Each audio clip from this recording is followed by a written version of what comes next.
Yeah. Okay. But I kind of get you, Ruben. In terms of your career, right? In terms of your career, roughly how many years in career have you had post university? I can't see you, so I can't no, that's fine. value judge you, right? I've got a Mac Mini and a desktop monitor, so I don't actually have a webcam at the moment. I do need I to get get you. I get you. one. I get you. So I've not got any experience in IT per se. I've worked in marketing for 8 years, and before that, I was in telecommunications. So some technical background. No university. I was in the military for 6 years out of high school. Yeah. So career-wise, I'm kind of going through that pivot at the moment. I'm a little bit fed up of marketing because a lot of the time it's falling on deaf ears. It's a case of, oh, why would we pay you to do that when we can do it using ChatGPT?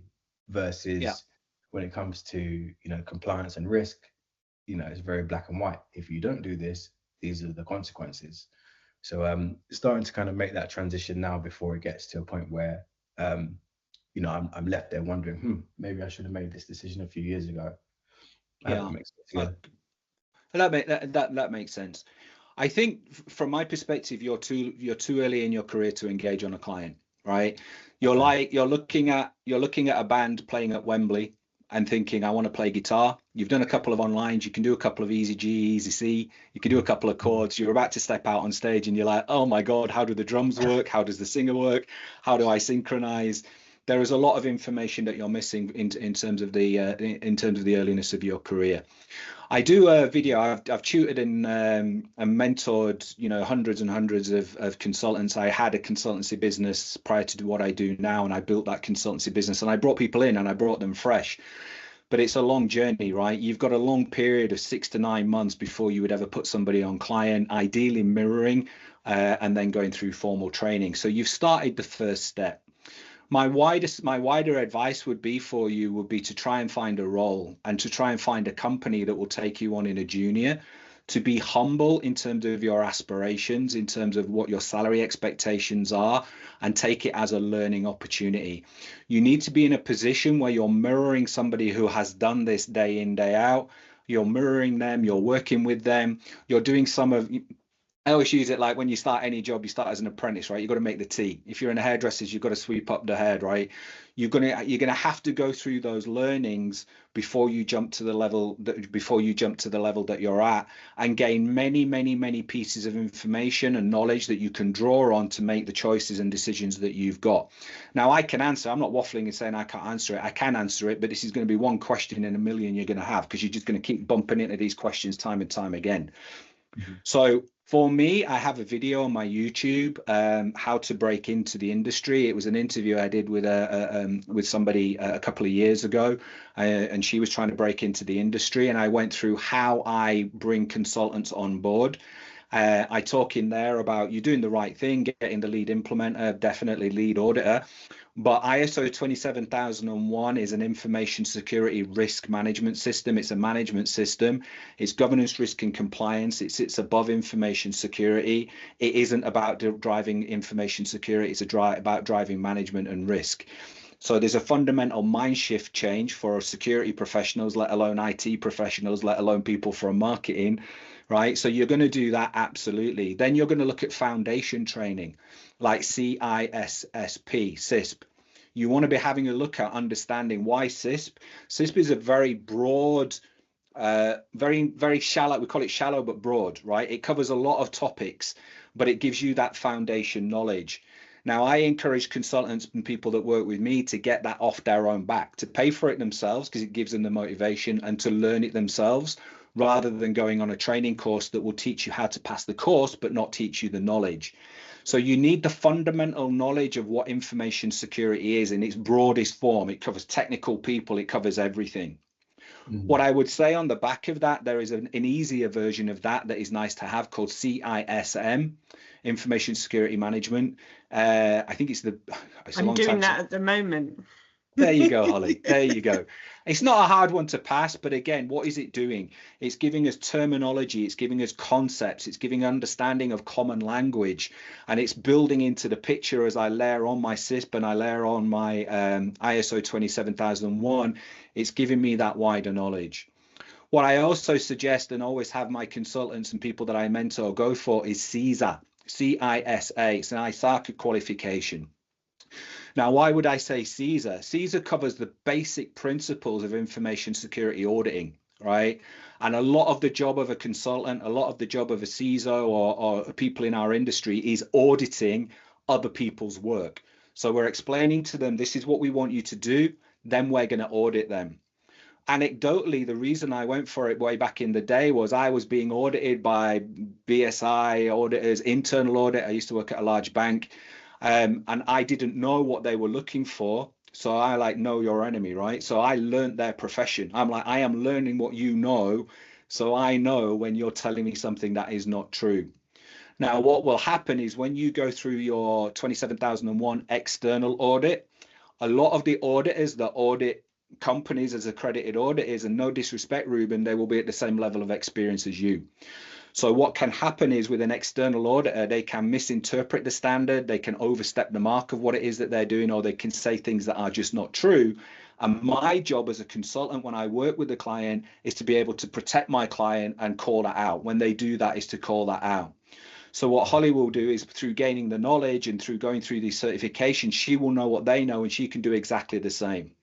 So you'll challenge me on a particular document, a particular way I've done something, that normally comes up and I go, I thank you for your feedback, but do I fail to control, right? Just because the way I've done it is different to how you've seen it, you're not here to audit that, you're here to audit my adherence to the standard. Now, if I meet the standard, thank you for your opinion, but, right, you know, so you're having that level of debate. So CISP, CISA, CISM, as a bare minimum should be the ones that you are looking at to join this profession. Then what you do from that point, although you're doing it slightly the different way around, is you then look at the broad church of information security and you specialize. So in my early days of my career, one of the things that I used to do was a PCI DSS QSA. So I had to go through all the rigorous training of doing of how you do PCI DSS audits, and I niched in that for a period of time. It's a different kettle of fish to 27001. Then what you're going to do is you're potentially going to look at things like SOC 2. Now, I could ramble on the differences between 27001 and SOC 2, Type 1, Type 2 audits, the costs associated with it, etc., because it's the knowledge I've got.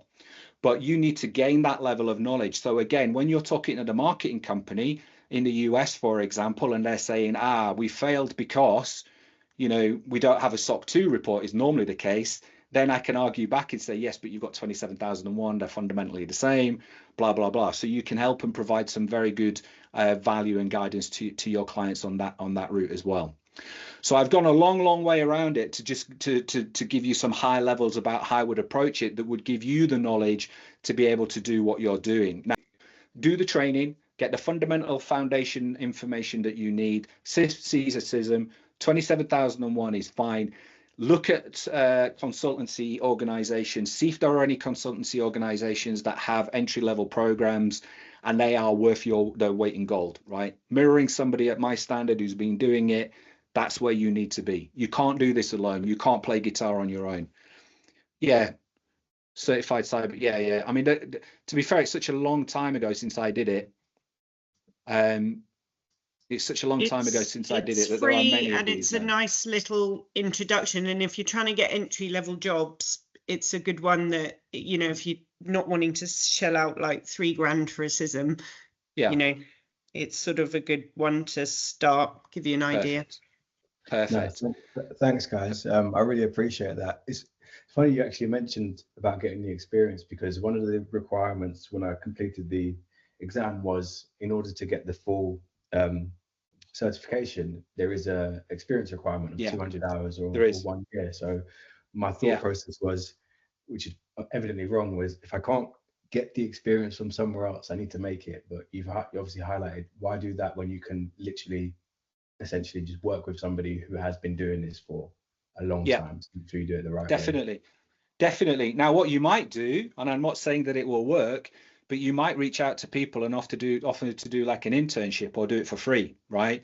So you could approach, there are, you know, consultancies anywhere between 5 and 15 people that would probably bite your arm off if you said, look, I'm going to work for you for free. All I require is 12 months of experience. I'll take the work on board, but I need you to sign it off. what used to happen, I don't know if it's the case, but CISP and CSER, the ISACA ones, have an experience requirement as well. They needed 5 years in a relevant role, and then somebody who is already qualified to sign that off.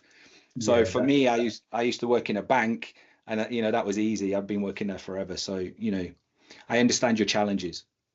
Yeah, the CISSP, that's definitely one that requires the 5 years experience, and I think 3 years need to be in a certain domain. Unless I think there are some things you can do to reduce the requirements. I think one of them was to pass CompTIA Security Plus, which is something I was looking at as well. But no, thank you for the feedback. I really appreciate it, and you've kind of helped me focus my mind a little bit. Instead of trying to figure it out by myself, I really just do need to find somebody that's prepared to take a chance with me. That will be your game changer. There are 93 domains, right? There are 93 domains that sit within the Annex A controls, and it is only by the very nature of being 52 years of age and being working since the age of 21 that I can answer a question on every single one of them. I can answer the HR ones, the legal ones. That's just experience of the number of companies where I've mirrored somebody who knew it. I've seen them audit it. I know what questions they've got, and then I've just absorbed that knowledge. And what you get by working in a team is that in a team, you will be multidisciplinary, right? So I'm trained GDPR, data protection, right? Again, it's just an age thing. So I can answer GDPR and data protection questions, but somebody who's only done 27001 and nothing else will struggle when it comes to questions around data protection and GDPR, and therefore you require a team. What I'm going to do is I'm going to bring in X, who is an expert and qualified in this particular area.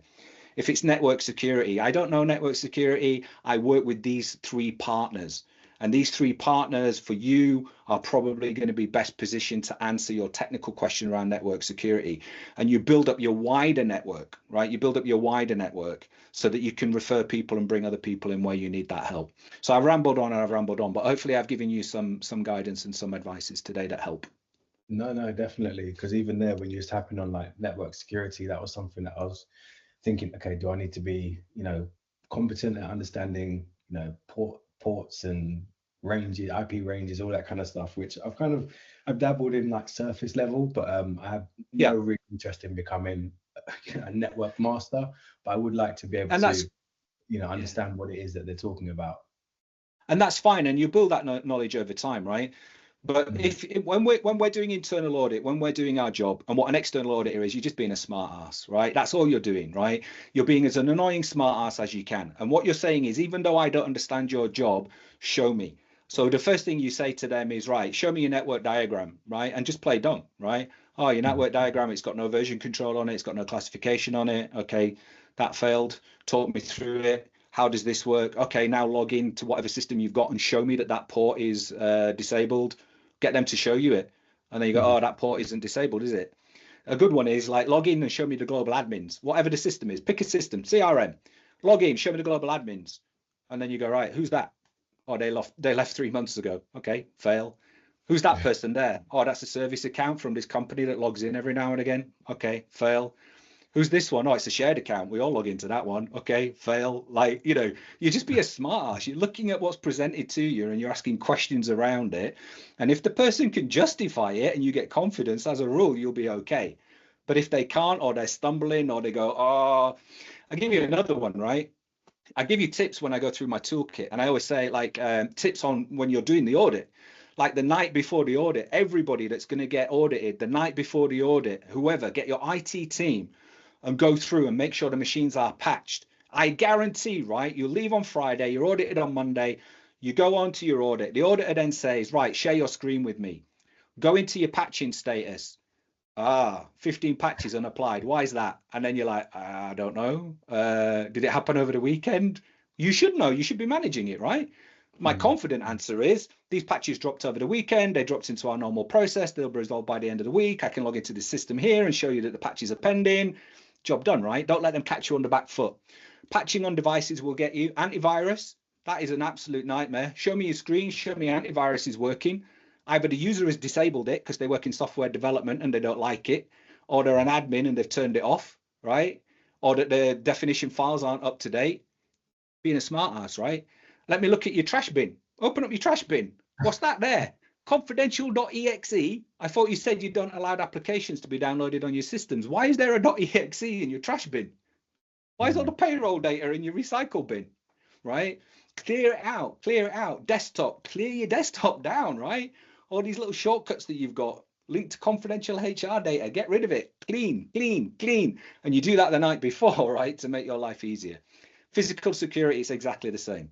Walk the floor the night before, get rid of all the checkbooks and printers and old stuff, lock it away in cupboards, all that good stuff, right? That's good. Thank you.